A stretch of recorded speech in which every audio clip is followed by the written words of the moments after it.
भाजपा और कांग्रेस के सिवाय तीसरी पार्टी यहाँ पर मुकाबले में आज तक दिखी नहीं है। बहुत ज़्यादा बोल दिया, ज़रूरत से ज़्यादा बोल दिया। हिमाचल के लोग कम बोलते हैं, ज़्यादा समझते हैं। तो कांग्रेस को शायद ज़्यादा वक्त लगेगा समझना, और अभी तक पूरे देश भर में इनको समझ में नहीं आ रहा है। तो यही कारण है उनकी हालत ऐसी बनी हुई है, पूरे देश से उनका समापन हो रहा है। नमस्कार, स्वागत है आपका। पीटीसी न्यूज देख रहे हैं आप। मैं हूं आपके साथ धर्म प्रकाश। बुलेटिन में आज आपको हम दिखाएंगे खास मुलाकात हिमाचल प्रदेश के मुख्यमंत्री जयराम ठाकुर के साथ। कल ही पीएम मोदी की शिमला में रैली थी, जिसके बाद हिमाचल बीजेपी आने वाले चुनाव के लिए आश्वस्त नजर आ रही है। जयराम ठाकुर ने पीटीसी न्यूज से खास बातचीत की और केंद्र की मोदी सरकार और खुद पीएम मोदी की जमकर तारीफ की। साथ ही उन्होंने इस दौरान विरोधियों पर भी तीखा हमला बोला है। मंगलवार को हिमाचल प्रदेश के इतिहास का एक स्वर्णिम अध्याय लिखा गया, जब प्रधानमंत्री नरेंद्र मोदी ने हिमाचल प्रदेश का दौरा किया। हिमाचल प्रदेश की राजधानी शिमला के रिज मैदान में उन्होंने ऐतिहासिक कह सकते हैं कि अपना वक्तव्य दिया, 8 साल के कार्यकाल की उपलब्धियां गिनाई। हालांकि पीएम मोदी के दौरे को लेकर विपक्ष लगातार और आज भी बीजेपी पर हावी रहा और उन पर कहीं न कहीं आरोप लगाए कि पीएम मोदी ने कोई भी घोषणा नहीं की या जो भी है। तो इस वक्त हिमाचल प्रदेश के मुख्यमंत्री जयराम ठाकुर जी हमारे साथ हैं।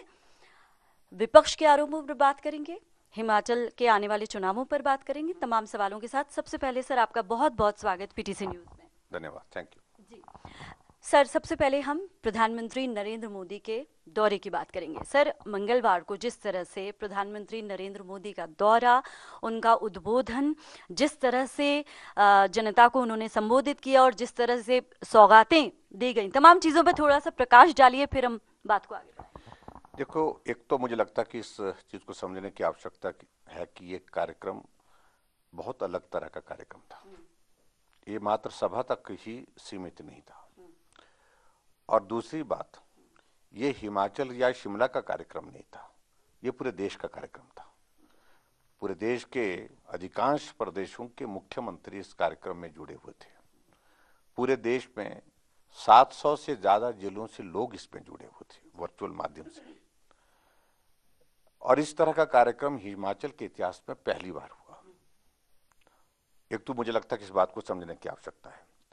और दूसरी बात, प्रधानमंत्री जी के 8 साल के कार्यकाल का ये सफर जो पूरा हुआ, इस अवसर पर हिमाचल प्रदेश में इस कार्यक्रम को करना, ये हिमाचल वासियों के लिए गर्व का विषय है। हमारे लिए प्रसन्नता का विषय है कि शिमला के रिज के मैदान जो है इस बड़े इवेंट का जो है साक्षी बना। दूसरी बात मुझे इस बात को लेकर के भी कहनी है कि प्रधानमंत्री जी ने जिस प्रकार से डबल इंजन की सरकार का जिक्र करते हुए कहा कि केंद्र ने भी बहुत सारी योजनाओं के माध्यम से देश के लोगों की सेवा की और प्रदेश सरकार ने भी बहुत बेहतरीन काम करते हुए 4.5 वर्ष का कार्यकाल लोगों की सेवा में गुजारा है। कोविड का संकट बड़ा था, लेकिन कोविड के संकट में भी हिमाचल पूरे देश भर में बहुत बेहतरीन काम किए है। और ये भी उन्होंने कहा कि पहली डोज वैक्सीन की अगर लगाने की अगर बात आती तो हिमाचल ने पूरे देश भर में आपकी भी बहुत तारीफ की है। हमारी तारीफ प्रधानमंत्री जी ने किया, उसके लिए मैं प्रधानमंत्री जी का मैं हृदय से आभार व्यक्त करता हूं। हम उनके ऋणी हैं। उन्होंने हमें काम करने का अवसर दिया है और उन्होंने हमको मार्गदर्शन किया है, सहयोग किया है। और एक साथी के नाते उनने जिस प्रकार से हमको आगे बढ़ाने के लिए आज से नहीं वर्षों से हमको जो प्रयत्न किया है, इस ऋण को हम जीवन भर चुकता नहीं कर सकते हैं। और दूसरी बात, इस बात को समझने की आवश्यकता है, ये जो कांग्रेस के लोग शोर डालते हैं उसका क्या अभिप्राय है, क्या मतलब है। इनके भी प्रधानमंत्री आए, एक बार नहीं अनेक बार आए यहाँ हिमाचल प्रदेश में, वो क्या करके गए। आज इनको इस बात को समझना चाहिए कि शिमला का रिज मैदान इस कार्यक्रम का साक्षी बना। एक साथ पूरे देश भर के किसानों के जो हमारे खाते में जो 11वीं किस्त डाली गई किसान सम्मान निधि की, और जिसमें लगभग 21,000 करोड़ रुपए उसमें जारी किए गए, तो इसको भी वो काम नहीं मानते हैं, इसको भी काम नहीं मानते हैं। और दूसरी बात, ये प्रधानमंत्री ऐसे प्रधानमंत्री हैं जो बिना मांगे हमको देते रहे हैं। 4.5 वर्ष के कार्यकाल में इन्होंने 10,000 करोड़ रुपए से ज्यादा के हमको केंद्र से बड़े बड़े प्रोजेक्ट स्वीकृत करके भेजे हैं। और उसके अतिरिक्त हिमाचल प्रदेश को एम्स इनके आशीर्वाद से मिला, 3 मेडिकल कॉलेज हमको हिमाचल प्रदेश को मिले। जब जगत प्रकाश नड्डा जी जो पार्टी के हमारे अध्यक्ष हैं वो उस वक्त स्वास्थ्य मंत्री थे, उनके सहयोग से। और इसके अलावा एक नहीं अनेक सारी चीजें, अटल टनल रोहतांग को पूरा करने का श्रेय किसी को जाता है, चला हुआ था काम, 2024 में पूरा करने की बातें कह रहे थे, 2021 में उसको पूरा कर दिया। 3 अक्टूबर 2020 को, 21 नहीं 20 को, 2020 को जो है उसको पूरा कर लिया। इसको काम नहीं मानते। और हिमाचल प्रदेश को उन्होंने मेडिकल डिवाइसेस का पार्क दिया और जिसमें लगभग 10,000 नौजवानों को रोजगार की संभावना, 5,000 करोड़ से ज्यादा इन्वेस्टमेंट उसमें आएगा। इसलिए उनको, मुझे लगता है कि कांग्रेस के लोग बौखला गए हैं, ये समझ नहीं पा रहे हैं कि ऐसे कार्यक्रम का महत्व क्या होता है, क्योंकि वो तो करते ही नहीं ऐसे कार्यक्रम। इसलिए मैं उनके बारे में ज्यादा कुछ कहना नहीं चाह रहा हूं। हमने बेहतर काम किया है और आदरणीय प्रधानमंत्री जी आज आकर के हिमाचल सरकार को अपनी ओर से शुभकामनाएं देकर के गए हैं, आशीर्वाद देकर के गए हैं और हिमाचल के लोगों का उन्हें धन्यवाद किया है। और हिमाचल के साथ उनका कनेक्ट जिस प्रकार का है वो किसी प्रधानमंत्री का रहा नहीं आज से पहले। लोगों से मिलना, लोगों को मिल करके जाना। और आपने देखा होगा कि वहाँ शिमला में पहुंचने के बाद जैसे वो स्कैंडल पॉइंट पर पहुंचे, गाड़ी छोड़ करके वो पैदल रानी झांसी पार्क तक पहुंचे, लोगों को मिलते मिलते आए। तो इस बात को मुझे लगता है कि समझने की आवश्यकता है, जिसको कांग्रेस को शायद ज्यादा वक्त लगेगा समझने, और अभी तक पूरे देश भर में इनको समझ में नहीं आ रहा है। तो वो यही कारण है उसकी, उनकी हालत ऐसी बनी हुई है, पूरे देश से उनका समापन हो रहा है। तो मैं इतने कहना चाह रहा हूं कि प्रधानमंत्री जी आए और उनने पूरे देश भर के लिए यहाँ से संदेश दिया, ये हमारे लिए गर्व की बात है। और इसके साथ साथ में हिमाचल के लिए तो सदैव देते ही रहे हैं। उन्होंने 800 करोड़ रुपए दिया, बिना मांगे दिया, स्पेशल असिस्टेंस के रूप में। इसको सहयोग नहीं मानते वो। सर, कहीं न कहीं ये भी विपक्ष आरोप लगाता है, बीजेपी शासित राज्यों के प्रति कहीं न कहीं केंद्र का एक सॉफ्ट कॉर्नर है। ये हरियाणा कांग्रेस की भी अगर बात करूं तो वो भी ये चीज़ कहती है।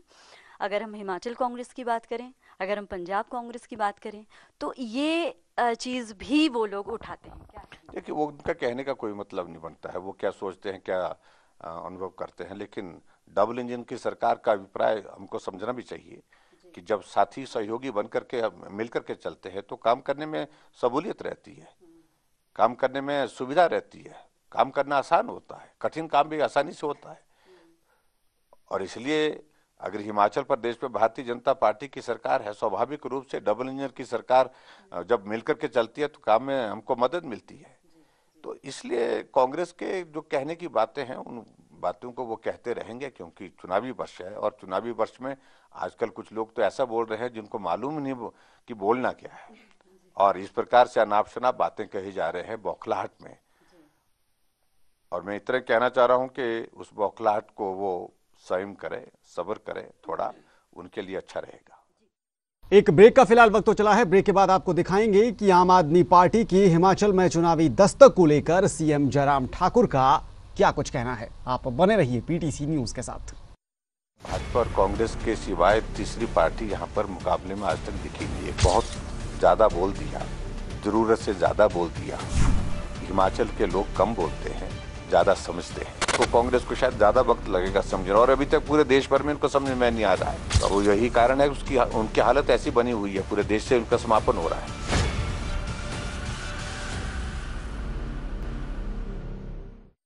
एक बार फिर आपका स्वागत है। तो हिमाचल के सीएम जयराम ठाकुर ने पीटीसी न्यूज से खास बातचीत में आम आदमी पार्टी पर भी हमला बोला है।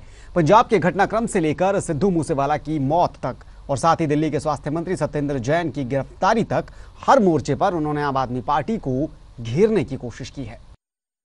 अब हम थोड़ा सा हरियाणा और पंजाब की तरफ भी रुख करते हैं, क्योंकि कहीं ना कहीं प्रभाव जो है वो आपस में पड़ोसी राज्यों पर पड़ता है।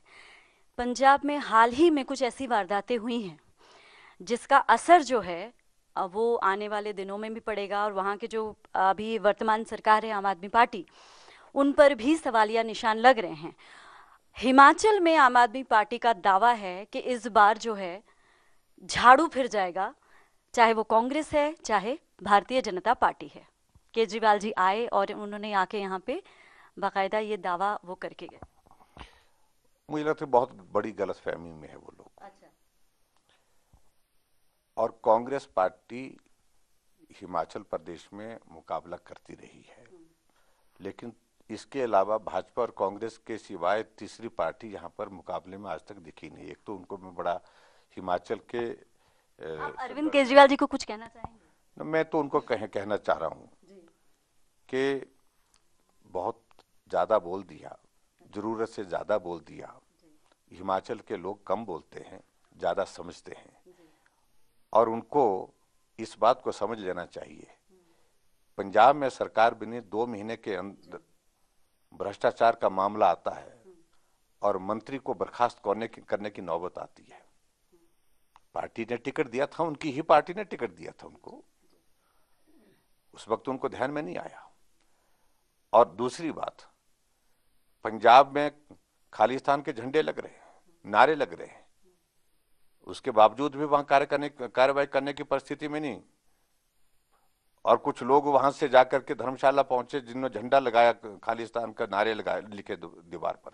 हम उनको उठा करके ले आए, हमारी सरकार उनको उठा करके लाई जेल के अंदर। आज कार्रवाई तो पंजाब में भी होनी चाहिए थी, पंजाब में कार्रवाई क्यों नहीं उनके खिलाफ? दूसरी बात, आगे बढ़कर के मैं बात कहूं, अभी सिद्धू मूसेवाला वाला घटनाक्रम किस प्रकार से घटित हुआ, ये AK-47 लोगों के हाथों में कैसे पहुंची, कहां से पहुंची, ये प्रश्न खड़ा करता है। और उनको इस बात का जवाब देना होगा, नहीं बच सकते वो। एक दिन पहले सिक्योरिटी विड्रॉ कर दी जाती है। सिक्योरिटी विड्रॉ कोई राजनीतिक निर्णय नहीं होता है, किसी व्यक्ति को सुरक्षा दी जाती है तो उसके पैरामीटर्स होते हैं, कमेटी कॉन्स्टिट्यूट की होती है, वो कमेटी असेस करती है सिक्योरिटी थ्रेट कितना है और किस व्यक्ति को कितना सिक्योरिटी देना लाजिमी है। ये पॉलिटिकल डिसीजन से नहीं किया जा सकता कि वापस ले लिया खबर बनाने के लिए। बहुत इमेच्योर पॉलिटिक्स जो है वो केजरीवाल के साथी और जो पंजाब के मुख्यमंत्री जिस प्रकार से कर रहे हैं, पंजाब संकट में डाल दिया आज की तारीख में उन्होंने। और पंजाब सुरक्षित नहीं है, ये आम आदमी बोलने लग पड़ा। उनका ही पार्टी के लोग, जिन लोगों ने अभी उनको समर्थन किया, उनके खिलाफ कल नारे लग रहे थे, आज नारे लग रहे थे। तो इसलिए वो जो है वो एक्सपोज हो चुके हैं। क्या हुआ, उनके जो हिमाचल के इंचार्ज बनाए गए हैं स्वास्थ्य मंत्री मिस्टर जैन, जिस भाषा में वो बात करने के लिए यहाँ हिमाचल प्रदेश में ऐसे उछल कूद कर रहे थे जैसे मालूम नहीं क्या कर देंगे। आखिरकार मामला उनके खिलाफ चला हुआ था, भ्रष्टाचार का मामला चला हुआ था। भ्रष्टाचार पर बोलना वो बंद करें मेहरबानी करके। वो पार्टी भ्रष्टाचार के साथ पूरी तरह से अब समझौता कर चुकी है। इसलिए मैं इतना ही कहना चाह रहा हूं कि हिमाचल में आए, चुनाव लड़ने का शौक है, चुनाव राजनीतिक दृष्टि से किसी भी पार्टी को लड़ने का अधिकार है, लोकतांत्रिक व्यवस्था है, उसके अनुरूप चुनाव लड़े। लेकिन जिस तरह का गाली गलौज दे करके इस प्रकार की भाषा का इस्तेमाल करना हिमाचल के लोगों के खिलाफ, हिमाचल के नेतृत्व के खिलाफ, इस बात को कोई बर्दाश्त नहीं करेगा। एक्सपोज हो गया अपने आप। तो इसलिए हमें जरूरत नहीं पड़ी अभी, हम भी, हमारे पास भी बहुत सारी चीजें जिनका जिक्र करेंगे हम। जी। आपने सत्येंद्र जैन का चूंकि जिक्र किया, मनीष सिसोदिया उनकी गिरफ्तारी के तुरंत बाद प्रेस कॉन्फ्रेंस करते हैं और वो कहते हैं कि एक 8 साल का पुराना मामला इस तरह से उछाला गया और इसके पीछे कहीं ना कहीं पूरी तरह से राजनीति हावी है, झूठे केस में उनको फंसाया गया है, ऐसा उनका कहना है। उनके कहने से कुछ नहीं होता है और इसके सिवाय बोल कह सकते हैं, वो यही बोलेंगे क्योंकि वो सब लोग उसमें शामिल हैं।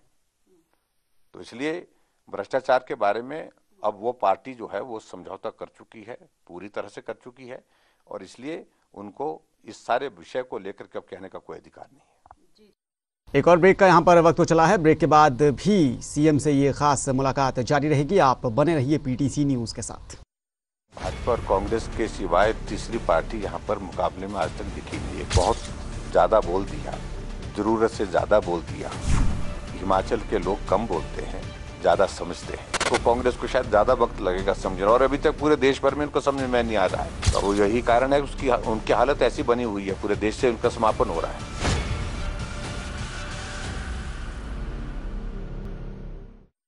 एक बार फिर आपका स्वागत है। आगे बढ़ेंगे। हिमाचल प्रदेश में कुछ ही महीनों में विधानसभा चुनाव होने हैं। चुनावों को लेकर बीजेपी खासी आश्वस्त भी है। सीएम जयराम ठाकुर ने साफ किया है कि इस बार हिमाचल के चुनाव में सारे रिवाज टूटने वाले हैं और भारतीय जनता पार्टी पहली बार हिमाचल में मिशन रिपीट के जरिए एक बार फिर सत्ता में लौटने वाली है। अब हम प्रदेश के बीजेपी के संगठनात्मक ढांचे पर बात करेंगे, क्योंकि इस पर भी चाहे वो आम आदमी पार्टी है चाहे कांग्रेस से सवाल उठा रहे। आप अपने आप को कितना मजबूत देख रहे हैं आने वाले विधानसभा चुनावों को लेकर, क्योंकि अब गिने चुने हफ्ते जो हैं हम कह सकते हैं। देखिए, मैं इतना ही कहना चाहता हूँ, हमारी पार्टी संगठन की दृष्टि से मजबूत है, अच्छी मजबूत है। हम एकजुट होकर के काम कर रहे हैं और चुनाव जब आएंगे सामना करेंगे, मुकाबला करेंगे। और उसके बाद मैं एक बात जरूर कहना चाहता हूँ, जिसका मैंने आज जिक्र भी किया, कि एक नया एक रिवाज जिसका जिक्र मैं कर रहा था कि भाई आज से पहले ये बोलते थे कि भी रिवाज बना हुआ है, सरकार नहीं रिपीट होती है, तो रिवाज बदल गया है। उत्तराखंड में अस्तित्व में आने के पश्चात, उत्तराखंड के अस्तित्व में आने के पश्चात जो है पहली बार कोई सरकार रिपीट हुई है और भाजपा की हुई है। उत्तराखंड में 37 वर्षों के बाद सरकार रिपीट हुई है। तो अब हिमाचल प्रदेश की जहां तक बात आती है, तो आने वाले समय में हिमाचल प्रदेश में भी सरकार रिपीट होगी, रिवाज बदलेगा, निश्चित रूप से बदलेगा। बस मेरा आखिरी सवाल सर, पुलिस भर्ती पेपर लीक जो मामला है उसको लेके कहीं ना कहीं हिमाचल सरकार पर काफी सवाल उठ रहे हैं राजनीतिक तरीके से भी, तो क्या आपको लग रहा है कि इसका नुकसान विधानसभा चुनावों में पार्टी को उठाना पड़ सकता है? देखिए, मैं समझता हूँ इसका नुकसान नहीं होगा। इसलिए नहीं होगा कि हमने पारदर्शिता के साथ काम किया है। रात को 11:30 बजे मुझे मालूम पड़ता है कि ये पेपर लीक हुआ है। रात को ही आदेश दिए एफआईआर दर्ज करने के। एफआईआर दर्ज होती है, सुबह 9 बजे एसआईटी कॉन्स्टिट्यूट कर दी जाती है और 9:30 बजे मैंने प्रेस कॉन्फ्रेंस करके आदेश दे दिए, घोषणा कर दी कि जो कांस्टेबल की भर्ती का जो लिखित परीक्षा का जो पेपर हुआ था उसको रद्द किया जाता है। उसको रद्द कर दिया। रद्द करने के बाद क्या बचता है? अगर हमने रद्द नहीं किया होता तो प्रश्न खड़े करते, लेकिन जब रद्द कर दिया तो पारदर्शिता तो सामने आ गई कि हमारी मंशा क्या है, कि जो अगर गलत हुआ है और हमारे ध्यान में आ गया है और हमने तय कर दिया कि ये नहीं चलेगा, हमने पेपर रद्द कर दिया। और उसके बाद फिर बाद में इस बात को लेकर के भी सुझाव आया कि पुलिस के माध्यम से इसकी जो है इन्वेस्टिगेशन नहीं करनी चाहिए, क्योंकि पुलिस ने ही एग्जाम कंडक्ट किया है। हमने सीबीआई को दे दिया। जब सीबीआई को देने के बाद अब तो प्रश्न खड़ा होने का सवाल ही पैदा नहीं रहता है। तो ऐसे में मैं समझता हूं कि अगर कांग्रेस की सरकार होती शायद वो नहीं करती। अच्छा। वो शायद नहीं करती, इसलिए नहीं करती क्योंकि उनको घोटाले करने की आदत है, मामले को दबाने की आदत है। और हमारी सरकार जहां भी थोड़ी बात इस प्रकार की लगती है, हम जांच के आदेश देते हैं, कार्रवाई करते हैं और इसमें भी सख्त कार्रवाई होगी जो दोषी होंगे। जाते जाते हमारे चैनल के जरिए आप प्रदेश की जनता को कुछ कहना चाहेंगे? आपके चैनल के माध्यम से मैं प्रदेश की जनता से इतना ही निवेदन करना चाहूंगा कि हिमाचल प्रदेश में हमने सेवा और समर्पण के साथ अपने 4.5 वर्ष के कार्यकाल में लोगों के लिए काम करने की कोशिश की है। हर क्षेत्र का विकास करने की हमने कोशिश की है और आने वाले समय में भी ये काम जारी रहेंगे। आपका सहयोग जिस प्रकार से बना रहा है हमारे साथ, इसको आप कायम रखें। आप सबका आशीर्वाद चाहिए, सहयोग चाहिए और निश्चित रूप से हिमाचल विकास की राह पर तेजी से आगे बढ़ते हुए नए मुकाम को हासिल करेगा। बहुत बहुत शुक्रिया सर हमें टाइम देने के लिए। तो ये थे हिमाचल प्रदेश के मुख्यमंत्री जयराम ठाकुर, जिन्होंने एक तरह से दावा किया कि आने वाली जो सरकार होगी वो भी भारतीय जनता पार्टी की होगी, और चाहे वो आम आदमी पार्टी हो चाहे कांग्रेस हो, सबका सुपड़ा साफ होगा और सबके दावे जो हैं वो खोखले साबित होंगे। कैमरामैन धनंजय शर्मा के साथ वैशाली चौधरी, पीटीसी न्यूज, हिमाचल प्रदेश। और इसी के साथ इस खास पेशकश में अभी के लिए फिलहाल इतना ही। आप बने रहिए पीटीसी न्यूज के साथ, दीजिए इजाजत, नमस्कार। भाजपा और कांग्रेस के सिवाय तीसरी पार्टी यहाँ पर मुकाबले में आज तक दिखी नहीं है। बहुत ज़्यादा बोल दिया, ज़रूरत से ज़्यादा बोल दिया। हिमाचल के लोग कम बोलते हैं, ज्यादा समझते हैं। तो कांग्रेस को शायद ज्यादा वक्त लगेगा समझना, और अभी तक पूरे देश भर में इनको समझ में नहीं आ रहा है। तो यही कारण है उसकी उनकी हालत ऐसी बनी हुई है, पूरे देश से उनका समापन हो रहा है।